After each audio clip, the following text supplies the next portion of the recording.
सिंध जा जजेस supreme court में न खपनि, इहो चवणु आहे Umar Ata Bandial chief justice of Pakistan जो। ऐं इन बयानीअ ते सिंध जा वकील सरापा एहतजाज आहिनि। हिन वक़्तु असां बीठा आहियूं सिटी कोर्ट में ऐं हिन वक़्तु असांजे पुठियां हली रहियो आहे एहतजाज इंडस सिंध लॉयर्स फोरम जो। अचो त हिन सां ॻाल्हायूं, हिन जा मौक़िफ़ ॿुधूं त हीउ छा चवंदो। लग रहा है कि ये पिक एंड चूज़ तो आप कर रहे हैं अपनी मर्ज़ी से, लेकिन ये मुल्क के लिए बहुत ख़तरनाक है।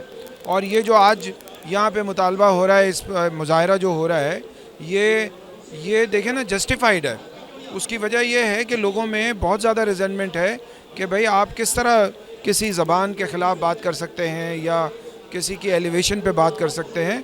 तो ये कोई ऐसा अच्छा वो नहीं है, और वो भी चीफ जस्टिस ऑफ पाकिस्तान से, तो इसका मतलब है कि वो ही इज़ वेरी बायस्ड। ॾिसो पिया अॼु उहो एहतजाज आहे, सिंधी दोस्त जेके वकील आहिनि, बाशऊर आहिनि, उनखे इहा आहे त सिंधी जजिस न, उन चयो कि सिंधी जजिस सिंधी ॻाल्हाईंदड़ आहिनि, उन्हनि जे लाइ उन लफ़्ज़ इहो यूज़ कयो त सिंधी ॻाल्हाईंदड़नि जे लाइ त जेके आहिनि उन जे लाइ अंदरि इहा ॻाल्हि जेका आहे जुडिशल कमीशन जे मेंबरनि इहा ॻाल्हि कई आहे, जेका ॻाल्हि ॿाहिरि ट्रेवल थी आहे।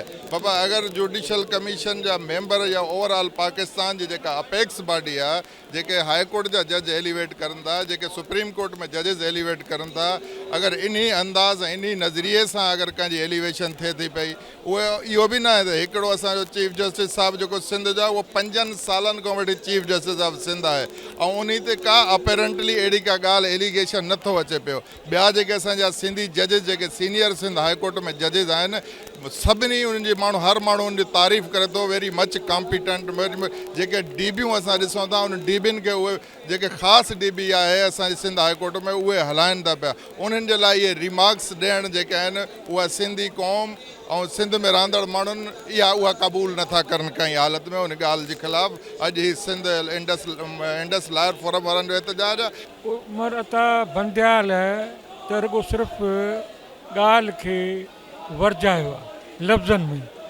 असुली तौर ते पाकिस्तान जे सभिनी इदारनि में ऐं घणे वक़्त खां सिंधियुनि खां नफ़रत कई वञे थी पई ऐं सिंधियुनि खे दीवार सां लॻाए थो वञे थो पियो। पाकिस्तान जे 5 करोड़ माण्हुनि खे मुल्क जे तरक़ीअ में किरदारु अदा खां रोकियो वञे थो पियो। जॾहिं तव्हां पंहिंजे मुल्क जी हेॾी वॾी आबादीअ खे मुल्क जे तरक़ीअ में किरदारु अदा करण खां रोकींदो, उहो मुल्क कीअं तरक़ी करे सघंदो, मुल्क तबाह थी वेंदो। जॾहिं चीफ जस्टिस ऑफ पाकिस्तान तरफ़ां अहिड़ी ॻाल्हि कई वञे त सिंधी न खपनि, त पोइ असां काॾे वेंदासीं? माना असांजे जस्टिस सां बि तव्हांखे एतिराज़ु आहे, माना पोइ ॿिए हंधि छा हूंदो? ॿियूं ज़्यादतियूं कहिड़ियूं हूंदियूं?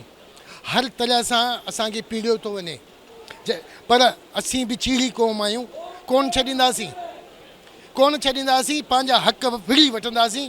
हीउ जेको प्रोटेस्ट आहे अॼु, उहो प्रोटेस्ट असांजो हाणे लखनि में थींदो। हिनखे ईअं न चवणु खपंदो, ऐं हाणे लफ़्ज़ कढण जे खां पोइ हीउ अहल ई न आहे उमर अता बंदयाल त हिन सीट ते वेहे। असांजो मुतालबो आहे त हीउ तव्हां रिज़ाइन करे ऐं इहा सीट छॾे, त ॿियो को क़ाबिल माण्हू अगरि आहे त उहो अची पंहिंजी सीट संभाले, ऐं हीअ जेका एलिवेशन आहे इनखे मनो जेको आहे सो रद्द कयो वञे ऐं नए सिरे सां इन ते वोटिंग कराए, ऐं मेरिट जे बुनियाद ते अगरि नथा हू करणु चाहिनि त उहो जेको अल मुजाहिद ट्रस्ट जेको केस आहे सीनियरिटी प्रिंसिपल खे फॉलो करे शेख साहब खे एलिवेट कयो वञे ऐं 3 सिंध जूं सीटूं आहिनि। आइन जो आर्टिकल तव्हांजे 175 खां वठी 184 ते तव्हांजूं पॉलिसीज़ लिखियल आहिनि त मोस्ट सीनियर जज जेको आहे उहो तव्हांजो थियणु खपे।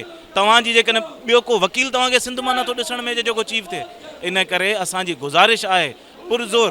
अच्छा, ॿी जेका हाणे जेको चीफ चई चुको आहे, चीफ जस्टिस ऑफ पाकिस्तान चई चुको आहे त मूंखे सिंधी न खपनि, माना फेडरेशन खे अलॻि, त असांखे हाणे इहो चीफ जस्टिस न खपे।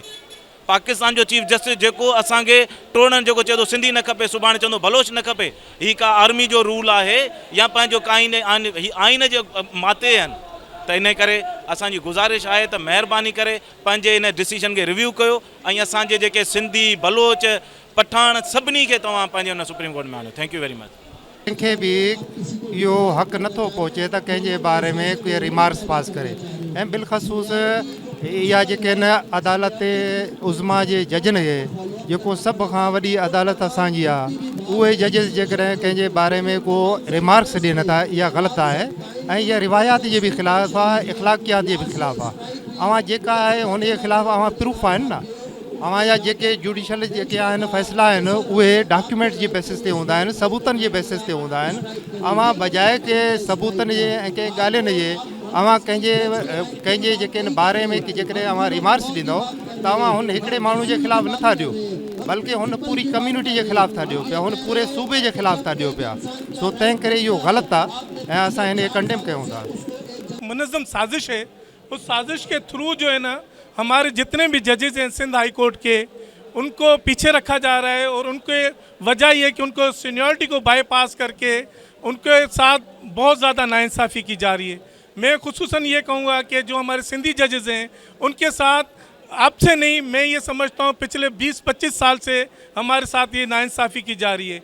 अगर आप इसको पहले से देखेंगे, अगर आप पहले जजेस को देखें, हमारे बहुत नामवर जजेस यहाँ से गुजरे हैं और वो चीफ जस्टिस बन गए हैं।